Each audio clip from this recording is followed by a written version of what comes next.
रावणानं प्रश्न विचारला होता ब्रह्मदेवाला माझा जावाई कोण असेल, ती श्रीमंत पार्टी तगडी.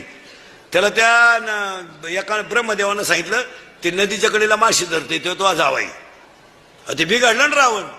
ही पैशावाली माणसं याडपाट असतात. याडपाट असतात म्हणून तर त्यांच्याकडे पैसे असतात. आणि त्यांना लगेच 2-4 कार्यकर्त्यांना सांगितलं हे बाई क्वार्टरला पैसे घ्या, नळ्या नळ्या खा, गाणं बिणं ऐका, त्याचा गेम करा. येणी 90 बिन ते हल्ली गाणे बिणे ऐकले, बारला गेले आणि त्याला धरून याला मारून टाकायला. यांनी त्याच्या पायाचा तोडला अंगठा. पण हे लई प्यायला असल्यामुळे याला सुधारलं नाही मिळालं का काय. याने दिलं पाण्यात टाकून, ती गेलं वाहून. अहो ते वाहून गेलं तर ते आशा नदीच्या कडाला अडकलं झाडाला पहाटे.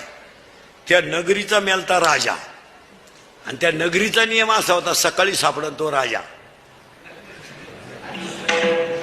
हे दिवस उगताच दिसलं ना. झालं ना राजा. त्यालाच पोर केली बायको रावणाची. मग रावणानं जावाई बोलावला धोंड्यात आणि म्हणला माई पोरगी माशी धरणारा जाणार होती, मी राजाला दिली, तुम्हाला वावळा टोरणं करून तोच मी. हा बाय तुझ्या कार्यकर्त्यांचा पराक्रम.